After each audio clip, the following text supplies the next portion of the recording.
The quiet ones are always the first ones you underestimate. Dr. Hargrove didn't know that yet. He would learn it. Sacred Heart Hospital in Houston opened its doors at 6 in the morning, and Katie Morrison was already there, moving through corridors that smelled like antiseptic and burned coffee, her scrubs pressed with the precision of someone who still made her bed every morning without thinking about why. 8 months. That was how long she'd been working on the medical surgical floor, and in that time, she had become the kind of nurse that patients requested and supervisors never had to worry about, the quiet kind, the competent kind, the kind nobody really noticed at all. She clocked in at 5:36 a.m. The fluorescent lights hummed their mechanical song above her head as she made her way through the pre-dawn darkness of the hallway, her eyes tracking exits and entry points the way they always did, a habit from a life she no longer lived. Window at the north corridor, emergency exit. Service stairwell by the ICU, 2 flights down to ground level.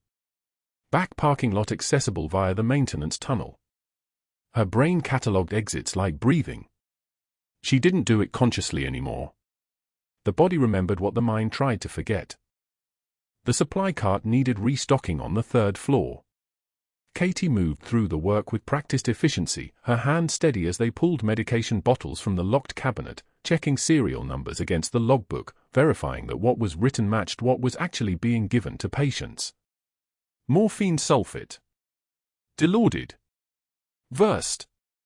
The medications had names on paper and names in her hands, and sometimes those names didn't match.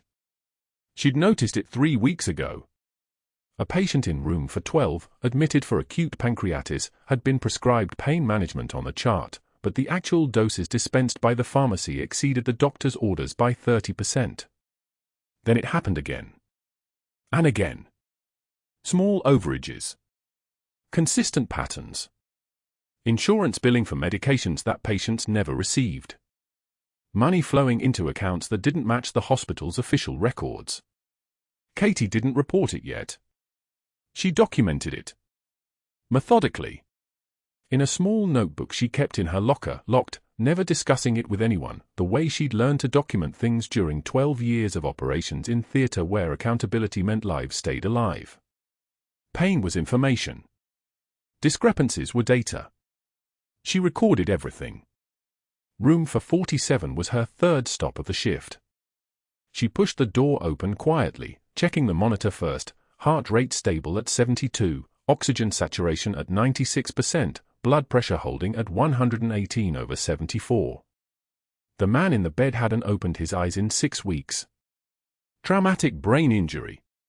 Motor vehicle accident on I-10 near the Southwest Freeway. Nobody had come to visit in 4 days. The chart said his name was James. The tattoo on his forearm said something different. Katie paused in the doorway, the way she did every shift, just 3 seconds, long enough for her fingers to find the patch sewn into the lining of her jacket, a faded unit patch, worn so thin you could almost see through it, pressed against her ribs like a secret she carried everywhere. She'd known James a lifetime ago. She'd known him when his name meant something different to her. When she was different too. She didn't touch him. She moved through the room's vital signs instead, checking the 4 line, noting the urine output, documenting the Glasgow Coma Scale score of 6 that meant his brainstem was intact but consciousness was still a question mark. The ventilator wheezed its mechanical rhythm, pushing oxygen in and out of lungs that couldn't remember how to do it alone. Katie pulled a fresh blanket from the warmer and adjusted it across his chest with movements so gentle they looked like prayer. "Good morning, James," she said, the way she said it every shift, knowing he couldn't hear her, saying it anyway. "Your labs look good today. You're going to come back from this." She didn't believe it. Traumatic brain injury with this severity usually meant permanent disability. But she said it anyway, the way she'd learned to say things in the field, not because they were true, but because sometimes the speaking made them true. Sometimes words were all you had left to give. By 7:15 a.m., Dr. Hargrove arrived. His shoes clicked on the linoleum with the sound of someone who'd never worn anything but Italian leather to a hospital, and Katie heard him coming before she saw him because she heard everything: footsteps, breathing patterns, the subtle shifts in air pressure when a man with money and entitlement entered a room. She was in the medication station on the 3rd floor, reviewing a patient chart. Room 318. Acute coronary syndrome. Post-MI management. The chart prescribed atorvastatin 80 mg daily. The pharmacy record showed dispensations of 120 mg daily for the last 8 days. Another discrepancy. Another data point for her notebook. Dr. Hargrove stopped in the doorway. She didn't look up immediately. That was part of her invisibility, the ability to keep working, to not acknowledge the presence of important people until it was absolutely necessary to do so. When she finally glanced over, he was staring at the chart in her hands with an expression that looked like someone had just swallowed something bitter. Reviewing prescriptions. His voice carried the kind of tone that wasn't quite a question. It was something closer to a challenge. Updating the medication log, Katie said, her voice soft, the way she kept it in the hospital, not timid but measured, a voice that took up only the space it needed. Checking that dispensations match orders. She saw something flicker across his face. A quick tightening around the eyes. A jaw muscle that moved once and then went still. He was the kind of doctor who wore his arrogance like cologne, expensive, noticeable, impossible to ignore. He'd been at Sacred Heart for 14 years. He was on the hospital board's finance committee. His name appeared in the donor listings. He played golf with the hospital president on Tuesday mornings. "That's not your responsibility," he said. "The pharmacy handles those checks." "The pharmacy is handling their checks," Katie replied, still looking at the chart, her tone not changing. "I'm handling mine." He didn't say anything else. He just stood there for a moment, and she felt his weight in the room the way you feel an approaching storm, the pressure change before the rain comes. Then he turned and walked away, his shoes clicking back down the hallway with a different rhythm than they'd had before, sharper now, like punctuation marks ending a sentence nobody wanted to read. Katie updated the medication log. She finished her shift rounds. She checked on James one more time at the end of her shift, standing in his doorway for 3 seconds, her fingers finding the patch, and then she clocked out at 3:15 p.m. The next morning, the staff lounge was full. Nurses and techs clustered around the coffee station, and there was a quality to their silence that meant something had happened.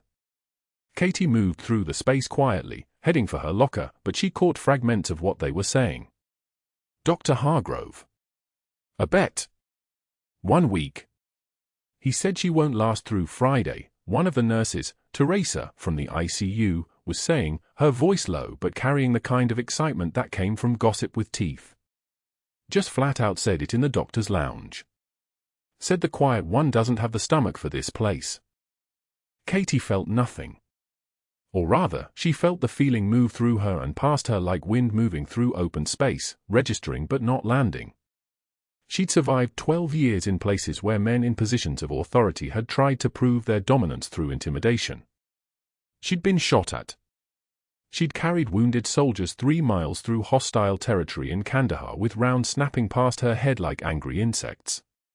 She'd held dying men in her arms and waited for evacuation helicopters that sometimes never came. A doctor making a casual bet about her job status was background noise. It was the kind of pressure that didn't even register on the scale of what she'd already survived. She grabbed her jacket from her locker, felt the patch sewn into the lining press against her ribs, and clocked in for her shift. The morning moved like all mornings moved, medications, vital signs, charting, the endless rhythm of a hospital that never really stopped running, even between one shift and the next. By 10 a.m., Katie had settled into the work the way a stone settles into water, becoming part of the environment, noticed only when absolutely necessary. She was in room for 12, adjusting the flow rate on a dehydrated patient, when Dr. Hargrove came in for rounds. He didn't acknowledge her presence directly. That wasn't how these things worked.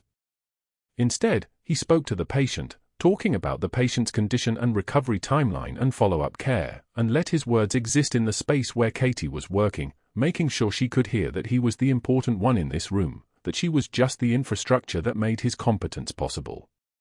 She adjusted the flow rate to match the new orders he provided. She documented the vital signs. She stood with the kind of posture that suggested she was present but not taking up space, invisible in the way that good nurses learn to be invisible. What she didn't know yet was that she'd already become a problem. What Dr. Hargrove didn't know was that he'd just met the single most dangerous thing a man like him could encounter, a woman with nothing left to prove, a woman who'd already survived the worst thing that could happen to a person, and a woman who kept meticulous notes about things that didn't add up. The next words out of his mouth would change everything. 8 months at Sacred Heart Hospital in Houston. 173 days of watching medication orders that didn't match patient charts. 173 days of Katie Morrison documenting discrepancies in a leather journal she kept locked in her locker, hidden beneath a faded unit patch sewn inside her jacket lining, the only physical proof of who she used to be. Dr. Hargrove didn't know any of that. What he knew was that a nurse named Katie had begun asking questions about his prescriptions. Reasonable questions. Professional questions. The kind that, if they reached the board, would trigger an audit.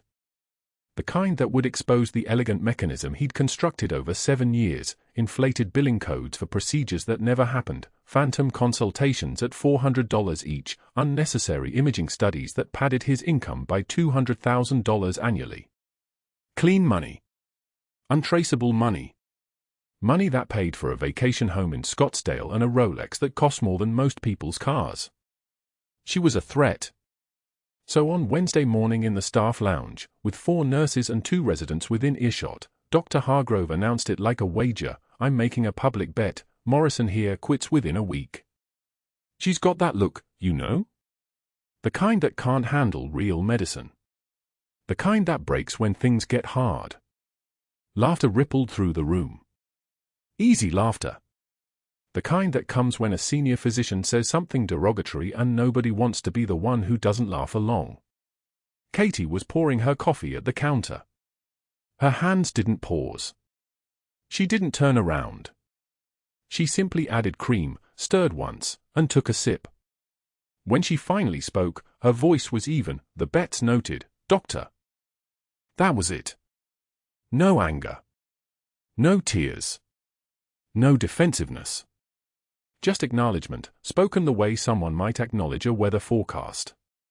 This infuriated Hargrove more than any confrontation could have. He needed her to flinch. He needed her to crack. He needed proof that his words had landed. Thursday morning, 7:43 a.m., during rounds on the 4th floor. Katie was carrying her cafeteria tray, scrambled eggs, toast, black coffee, moving between patient rooms to check vitals before the attending rounds began. The corridor was crowded, 2 residents, 3 nurses, 1 phlebotomist, patients moving slowly in their robes. 12 witnesses. Perfect. Dr. Hargrove appeared from the stairwell, his white coat flapping like a sail, and without breaking stride, without even looking at her, he extended his arm and swept her tray from her hands. Plastic clattering. Egg scattering across the tile floor. Coffee pooling in a spreading brown stain that smelled like burnt rubber and morning routine. "Oops," he said, not looking at her, already moving past. Butterfingers. The corridor didn't go silent. That's what made it worse.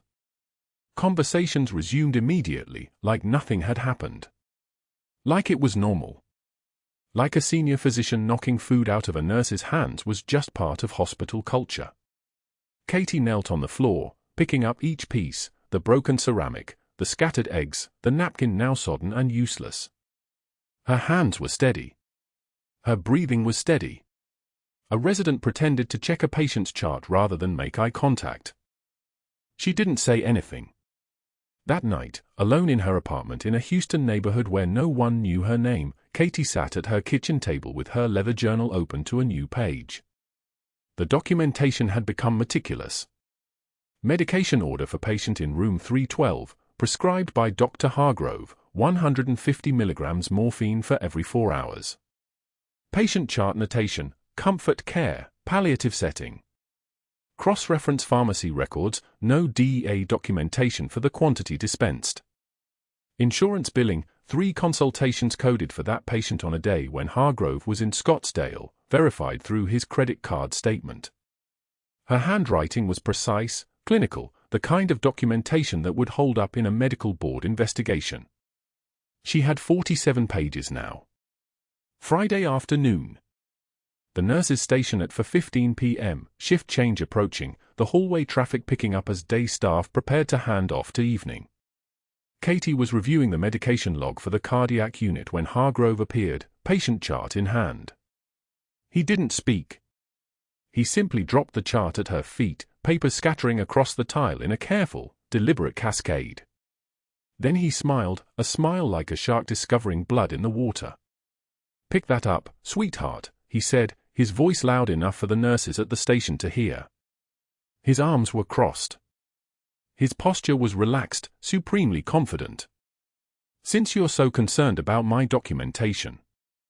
The implications were clear. He knew. Not about the journal, he couldn't know about that, but he knew she was watching. He knew she was questioning. And this was his message: I am untouchable. Katie took one measured breath. She knelt, picked up the scattered pages, ordered them with the precision of someone who'd once organized field reports under fire in Kandahar. Her hands were steady. Her jaw was steady. But a single tear escaped, rolling down her left cheek without permission, without warning. She wiped it away with the back of her hand, still kneeling, still surrounded by the casual indifference of the medical staff around her. When she stood, she looked directly at Hargrove. Her voice, when it came, was like still water, calm and deep and colder than the temperature in the room should have allowed. "I've survived worse men than you, Doctor." Something flickered across his face. Not fear exactly, but a recognition that his usual tactics had failed to produce the desired effect. For half a second, his smirk faltered. Then he turned away, his white coat snapping as he moved, and Katie understood that she'd made a critical mistake. She'd shown him that she couldn't be humiliated into quitting. Which meant he would now move to Plan B. That night, at 8:33 p.m., Hargrove made 3 phone calls from his office at Sacred Heart. The first was to the hospital board president, a man named Sterling who owed Hargrove favors from a golfing partnership that stretched back 15 years. "We have a personnel issue," Hargrove said, his tone conversational. "A nurse on my team who's become unstable. Making accusations, confrontational attitude, might be a liability." The second call went to the hospital's outside investigator, a woman named Chen who specialized in credential verification and employee vetting. "I need you to look into Katie Morrison's background. 4th floor. RN credentials. I'm hearing some inconsistencies about her references." The third call was to his personal attorney, Michael Pierce, a man who'd helped him navigate 2 malpractice settlements that never reached the public record. "I need you to prepare documentation. A pattern of insubordination. Hostile work environment complaints, hypothetically. Not actual complaints yet, but we should have the framework ready if this escalates." The network was being activated. The machine was turning. Hargrove had spent 7 years building the infrastructure of his untouchability, and a single nurse with a leather journal was not going to dismantle it. What he didn't understand was that Katie Morrison had spent 12 years in special forces, pulling wounded soldiers from firefights in places where the environment was actively trying to kill you. She understood threat assessment. She understood how to be invisible. She understood that documentation was a weapon only if the person holding it was patient enough to wait for the right moment. The leather journal would remain hidden until it mattered. But that moment was coming faster than anyone expected, and it would arrive not through administrative channels or medical board investigations or careful procedural escalation. It would arrive Tuesday afternoon at 2:06 p.m., announced by the sound of automatic doors exploding inward and a voice screaming incoherent threats, the kind of chaos that would expose everything Hargrove had built and reveal exactly what Katie Morrison had been hiding beneath 8 months of careful restraint. The breakpoint was approaching. And when it came, the entire hospital would understand that they'd been standing beside something they'd completely failed to recognize. Tuesday afternoon at 2:47 p.m., the automatic doors of Sacred Heart's emergency room exploded inward like they'd been hit by a truck. A man 6'7", 280 pounds, his pupils blown wide and pupils swimming, burst through the frame screaming words that weren't words, just rage in human shape, a tire iron raised above his head like a club. His shirt hung in strips. His knuckles were raw. PCP.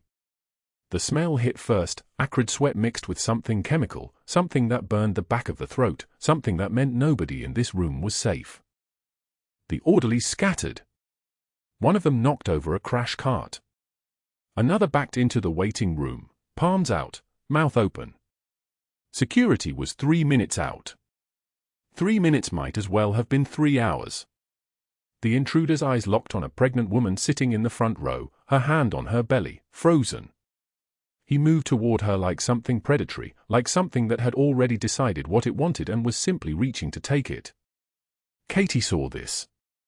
Katie was in the med bay restocking the rapid response kit, her hands moving on muscle memory, 18-gauge needles, ambu bag, cardiac pads, when the scream came. Not a verbal scream. A sound that bypassed language entirely. She knew that sound. She'd heard it before in Kandahar, heard it in the moment before everything changed. Boots on tile. 3 quick strides. She moved through the ER the way water moves around a stone, inevitable, unstoppable, carrying no wasted energy. The man saw her coming. He turned. He didn't lower the tire iron. He smiled. That was his mistake. Dr. Hargrove locked his office door. The sound of the bolt sliding home was audible even from 30 feet away, even over the chaos. He stood with his back against the mahogany frame, phone already in hand, already dialing numbers. The man in the waiting room was not his problem. Patients were not his problem. Nursing staff were not his problem. His problem was containment. His problem was narrative control. His problem was ensuring that whatever happened next, whoever ended up hurt or worse, the person blamed would not be him. Katie stepped in front of the pregnant woman. 3 feet between her and 280 pounds of pharmaceutical rage. The tire iron came up. It came down. Katie moved like reflex, like the 10,000 hours compressed into 4 seconds of pure anatomical precision. Her hand intercepted his wrist at the last moment, redirected the iron's momentum past her ear, the whistle of it cutting air so close she felt the displacement, felt the pressure change. His other arm came around like a roundhouse. She pivoted. His momentum became her leverage. Her arm hooked his elbow. Her hip became a fulcrum. Physics, not strength. Angle, not force. His body went horizontal. His face met linoleum at velocity that would have cracked teeth if he'd still been conscious. But he was already unconscious. For seconds. The room hadn't finished screaming yet. Katie was already moving toward the supply cabinet, her voice dropping 2 octaves without her noticing it happening, the timid nurse dissolving like she'd never existed. Sedation. Now. Who's got the midazolam? A nurse, Rodriguez, 3 years here, good hands, moved instantly, no questions, no hesitation. Katie had just moved the mountain, and now the mountain was giving orders. 1 milligram for push. Get restraints on his arms and legs before he comes around. Check his pupils. What size? 3 millimeters. Fixed. Maybe 2 minutes before. He's not coming around. Katie's eyes were already scanning the man's chest, listening to the sounds a body makes when something inside has broken. Strider. Shallow. The way his ribs weren't moving right. Possible rib fractures. When he went down, ribs number 4 through 7 impacted the floor.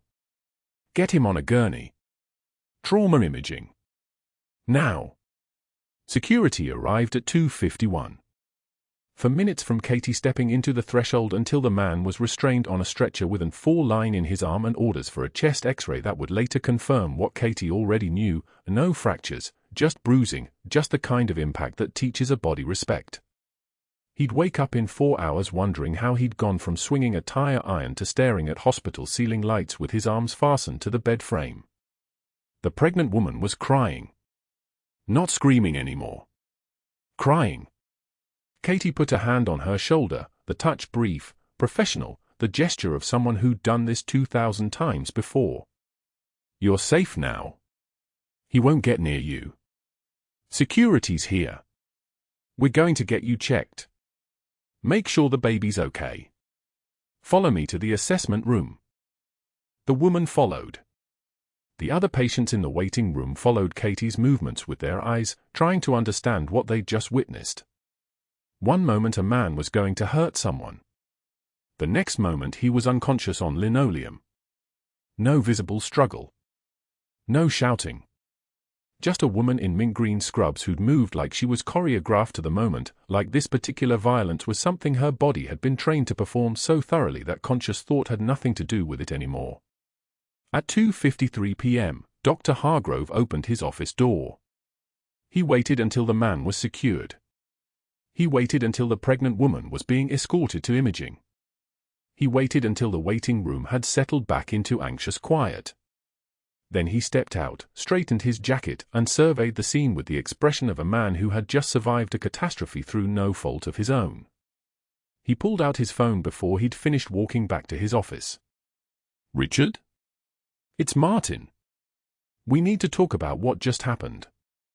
The board president on the other end, Richard Bancroft, Old Money Houston, a man who owed Hargrove favors from a DUI 2 years back, a night that had never appeared in any report, listened while Hargrove built his narrative brick by brick. A nurse. Unqualified. Excessive force. Dangerous behavior. A liability. A threat. "I'll make some calls," Bancroft said, because that's what men like Bancroft did. They made calls, they moved pieces, they protected their friends. "We need documentation. Statements from staff." Already on it, Hargrove lied. But it was a lie that would be true within hours. At 3:15 p.m., Katie was in the employee locker room. She sat on the bench in front of her locker, the one that contained her personal effects, her second pair of shoes, her personal phone, a small gym bag, and deep in the back, hidden from casual view, the faded unit patch sewn inside the lining of her jacket. The patch was from her final deployment. The colors had bled slightly from washings. The unit designation was barely legible. She touched it sometimes, usually at night, usually when she couldn't sleep, usually when the names came back in a particular sequence. The older security guard found her there. Marcus's father, Marine Corps tattoo on his forearm, the kind of face that had seen things and made peace with them. He sat down next to her without asking. Didn't speak for a moment. Then, "That was the cleanest takedown I've seen outside the service."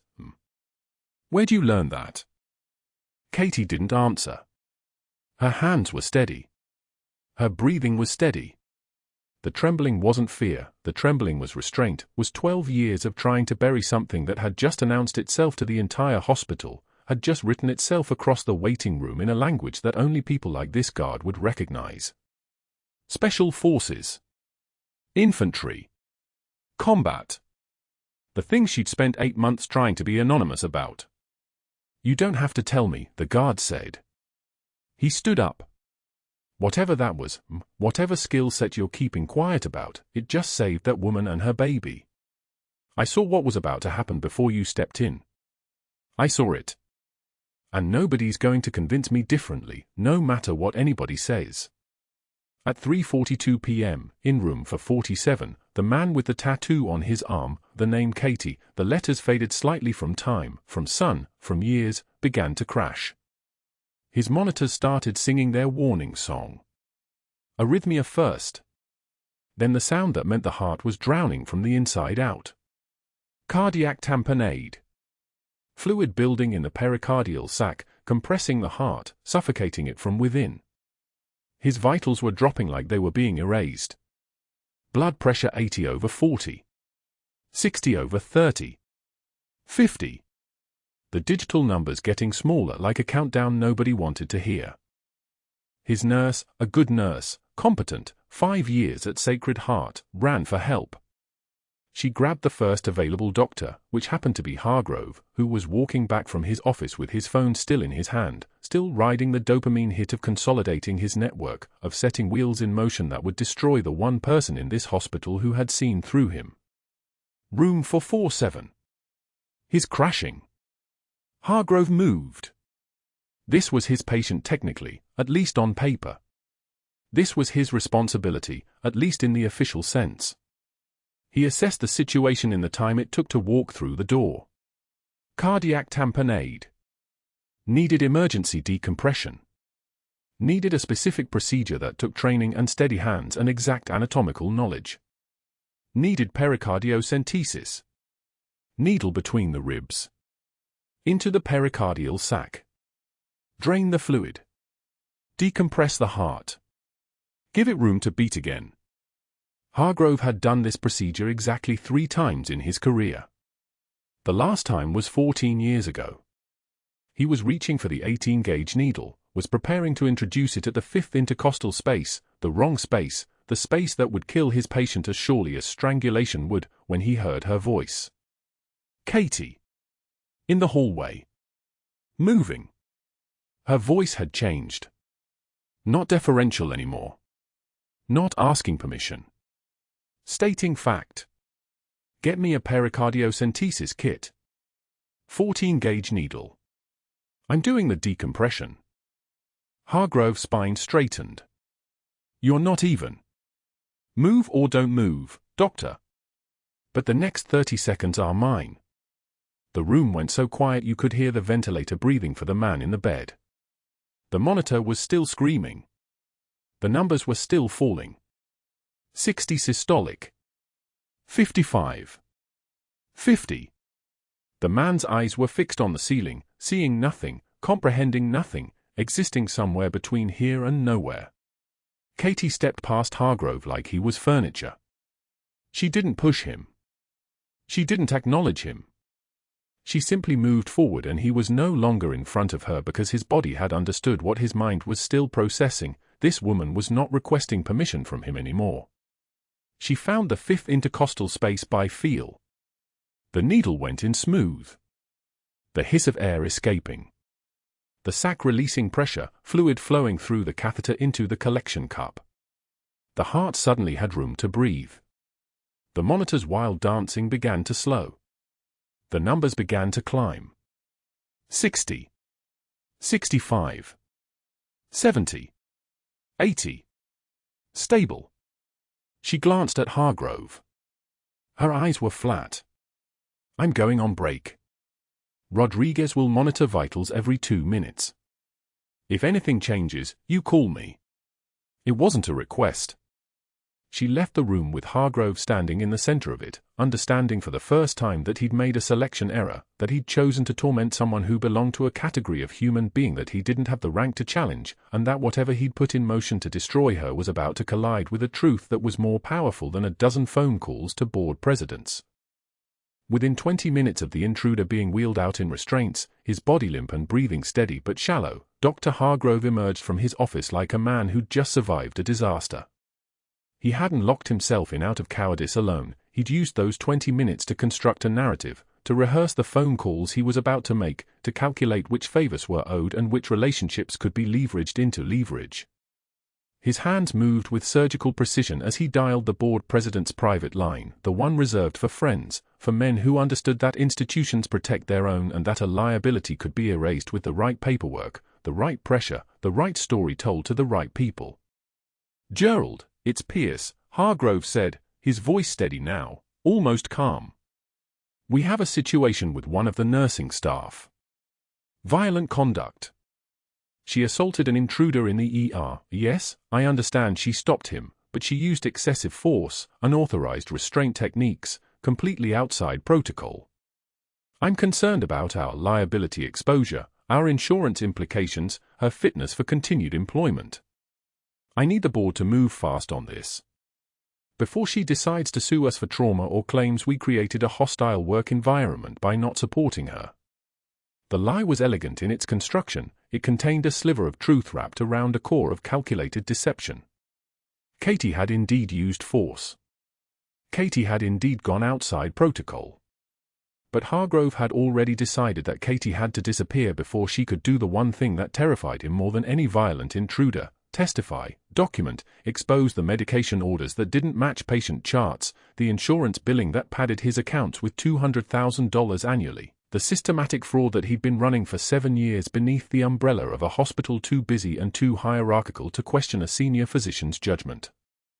Gerald, the board president, listened to Hargrove's voice pouring through his phone like something authoritative and reasonable, and made a decision that would cost him everything. "I'll call an emergency session," Gerald said. "We can't have liability exposure. Get me documentation, get me incident reports, anything that shows she was reckless." Hargrove hung up and immediately began activating his network with the precision of someone who'd learned years ago that power required maintenance, that allies needed reminding of their obligations, that the best way to destroy someone was to make it impossible for anyone to vouch for them. He called Katie's references, the nursing supervisor from her previous position in San Antonio, the faculty member from her ADN program in Austin, the chaplain who'd written her character recommendation for Sacred Heart's hiring committee. To each one, Hargrove's message was the same, delivered with the tone of a concerned colleague sharing a professional obligation. "I'm calling as a courtesy, as one medical professional to another.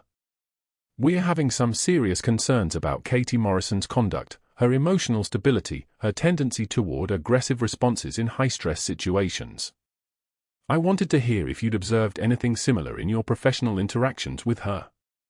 It's important that we're all on the same page regarding her suitability for patient care." The lies multiplied like cells under a microscope. Katie had become aggressive. Katie had become unstable. Katie had become a liability. And because Hargrove was a doctor, because he held institutional authority, because his voice carried the weight of a senior physician's judgment, the people on the other end of those calls began to recalibrate their memories, to wonder if perhaps they'd missed something, if perhaps they needed to revise their assessments, if perhaps they couldn't really recommend her after all. By Wednesday, an outside investigator, a woman named Dr. Susan Marks from a private credentialing firm, paid $3,000 by the hospital's legal fund to look thorough, arrived at Sacred Heart with a mandate to question Katie's clinical competence, her judgment, her fitness for practice. Hargrove had already briefed her, had already shaped the investigation's trajectory before she walked through the door. The questions she asked were designed not to seek truth but to create a paper trail, to build a file that would justify a predetermined conclusion. "Tell me about your training in emergency protocols. Have you ever acted outside your scope of practice? Do you have any history of aggressive behavior in professional settings? Some staff members have expressed concern about your responses under stress." Dr. Mark's tone was clinical, almost sympathetic, which made the weaponization of it even more effective. She wasn't attacking Katie. She was just investigating. She was just collecting information. She was just doing her job. Katie answered with measured honesty. Yes, she'd taken advanced trauma courses. Yes, she'd stepped outside traditional nursing scope when a patient's life depended on it. No, she had no history of violence or aggression except when she'd restrained a man actively threatening people in the emergency room. But her answers didn't matter. The investigation wasn't seeking answers. It was building a case, collecting statements that could be reframed, creating doubt where certainty had previously existed. By Thursday afternoon, Hargrove had done what he set out to do. He'd called board members individually, framing Katie not as a hero but as a liability. He'd contacted her references and corrupted their perception of her character. He'd commissioned an investigation designed to fail her. And now he pushed the final move, termination, before she could formally report the medication discrepancies, before she could present her documentation to hospital administration, before she could expose that the real danger at Sacred Heart wasn't a random intruder with a tire iron, it was a doctor in a white coat with a prescription pad and a conscience buried 7 years deep. Friday afternoon at 2 o'clock, Katie was called to the boardroom. She walked in knowing what was about to happen the way a soldier knows the trajectory of incoming fire, not from intelligence but from instinct, from the 1,000 small signals that precede an attack. 13 people sat around a mahogany table, and their faces told her everything she needed to know about the story Hargrove had told them, the narrative he'd constructed, the lies he'd spread like infection through the institutional body.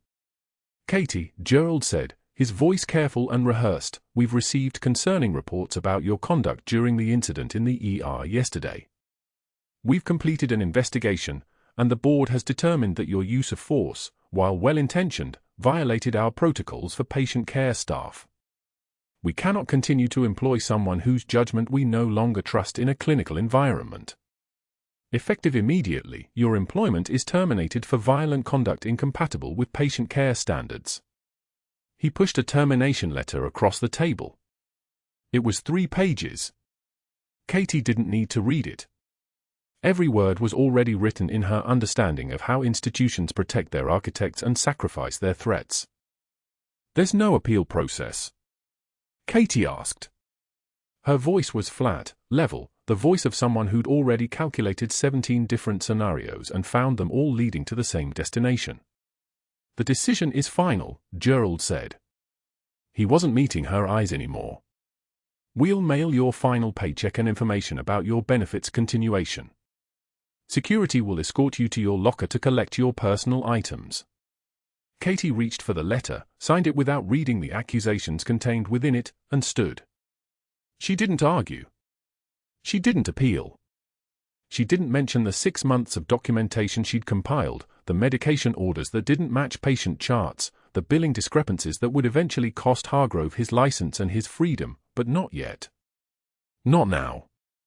Not when she was standing in a room full of people who'd already decided that the story Hargrove told them was more true than the evidence of her own actions. As she turned to leave, one of the board members, a woman named Dr. Patricia Chen, a cardiologist who'd been standing beside Katie during the Intruder event, who'd watched Katie guide a resident through a pericardiocentesis with the calm of someone who'd done it 100 times in circumstances 10 times more dangerous, finally looked up. But she didn't speak. She just held Katie's eyes for a single moment, and in that moment, Katie understood some people could see the truth but lacked the courage to speak it aloud. That night, rain hammered Houston like bullet impacts on a tin roof. Katie drove to Forest Lawn Cemetery in Pearland, to the grave marked with a name she still couldn't say aloud without her voice collapsing into something she didn't recognize, Marcus Sr., Special Forces, KIA 2019, Kandahar Province. She knelt in the mud between 2 grave markers, her service jacket soaked through, the faded unit patch sewn inside the lining pressing against her ribs like a physical accusation. The rain was cold enough to steal breath. Somewhere in the distance, a car alarm wailed and cut off. Thunder rolled across the city like artillery fire from a war that had already ended but whose casualties kept arriving, year after year, in waves.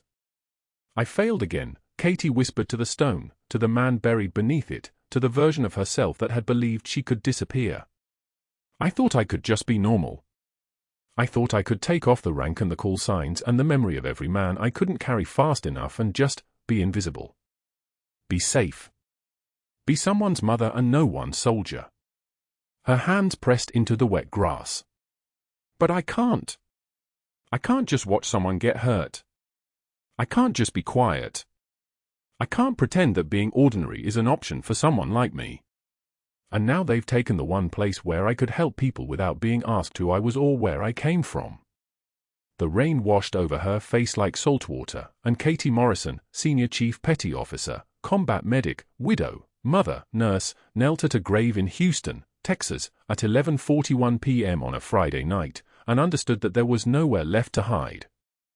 What she didn't know was that her son had heard everything. Marcus Jr., 17 years old, determined eyes, his mother's jaw line, his father's rage, had followed her to the cemetery from a distance.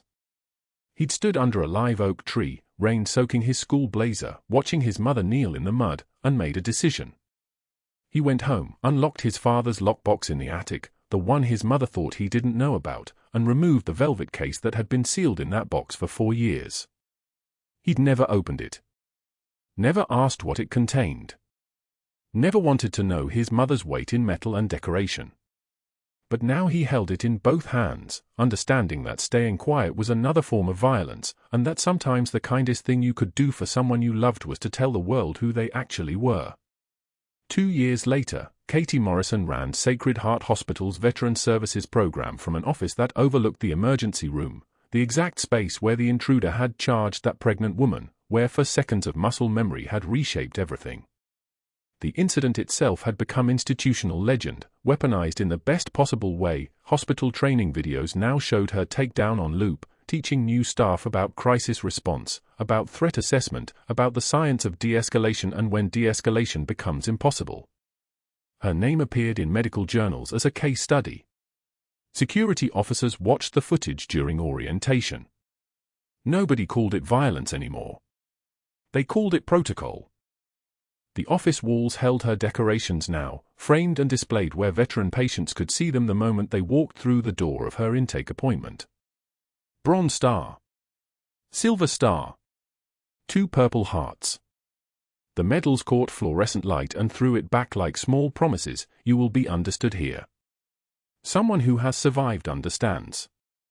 Katie wore her scrubs every single day. The faded unit patch remained sewn inside her jacket lining, pressed against her ribs where nobody could see it, where it stayed close to her heart like a secret that no longer needed keeping. Her voice had changed in 2 years, still measured, still controlled, but now it carried the weight of authority earned through resurrection rather than rank. When she spoke to veteran patients about their care, about their recovery, about the resources Sacred Heart would mobilize on their behalf, she didn't ask permission. She stated facts. She made promises. And she kept them. Dr. Hargrove sold supplemental insurance from a folding table outside a strip mall on Highway 6, approximately 7 miles from Sacred Heart's main entrance. The table was aluminum. The folding chairs were the grey plastic kind you rented from party supply shops. His medical license had been suspended pending permanent revocation. His fraud conviction carried a sentence of 3 years probation, mandatory restitution payments that would consume the next 20 years of his income, and a permanent ban from practicing medicine in Texas, a detail that had spread through the hospital network like a mercy killing.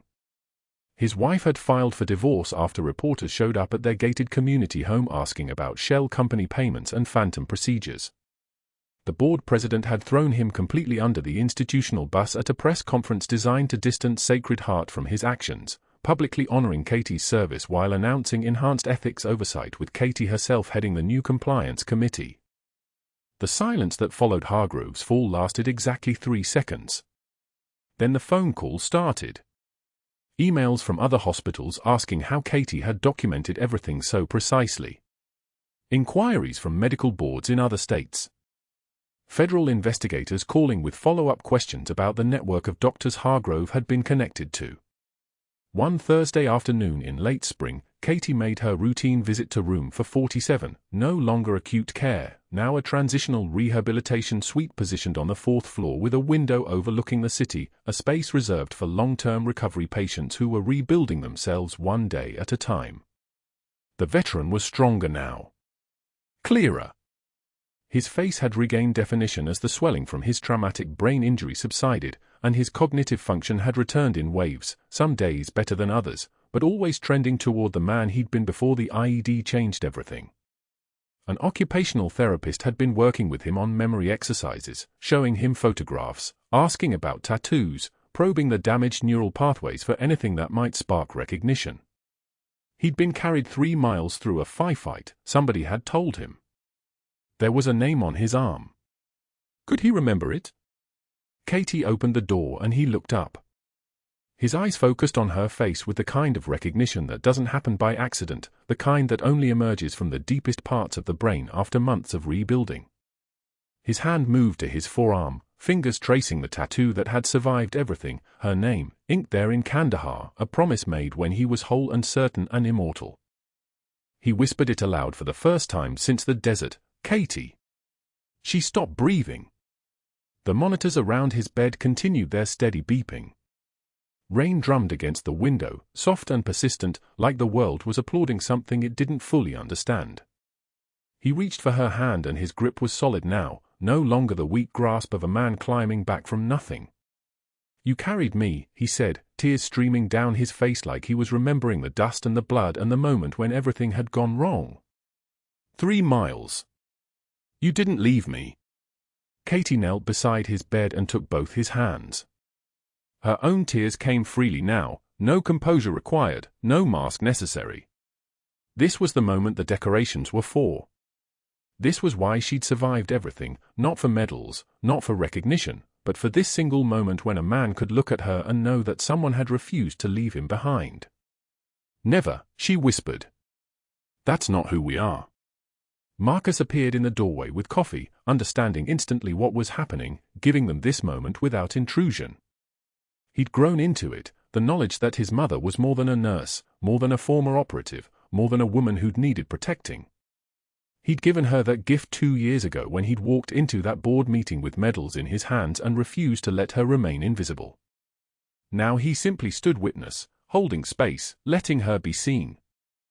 Later, walking out through the emergency room where orderlies and nurses nodded with respect, where her presence had transformed the entire culture from fear and calculation to resilience and integrity, Katie touched the patch inside her jacket lining. The fabric was worn now, soft from years of being pressed against her chest, but it held its shape. It held its meaning. Maybe this was what victory looked like, not headlines or vindication, not even the satisfaction of watching Hargrove's career dissolve into nothing. Victory looked like a veteran whose eyes recognized hers. Victory was showing up every single day for people who needed someone who understood that leaving wasn't an option, that carrying each other was the only protocol that mattered. The hospital's central stairwell echoed with her footsteps as she descended from the 4th floor back to the main level. Her phone buzzed, another request for a veteran intake appointment, another person who'd heard through the network that Sacred Heart had a program now, a nurse who understood, someone who wouldn't minimize their service or dismiss their pain. She read the message walking through the lobby, past the wall where her decorations were displayed, past the waiting room where her unit patch symbolism was slowly becoming known. The evening shift was beginning. The ER doors opened and closed with the rhythmic precision of a heartbeat, and Katie Morrison, Senior Chief Petty Officer, former operator, current guardian of veteran welfare, walked back into the space where she'd taken down a man with a tire iron and chosen mercy over violence. She'd spent 12 years carrying wounded soldiers.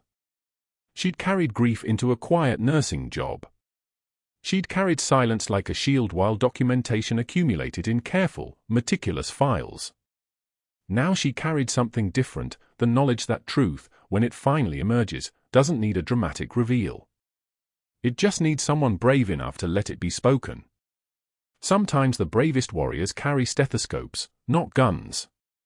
If you've ever been underestimated by someone who didn't know your true value, if you've ever watched someone silently absorb mistreatment while building evidence of wrongdoing, if you've ever wondered what happens when the quiet person finally speaks, subscribe and hit that notification bell.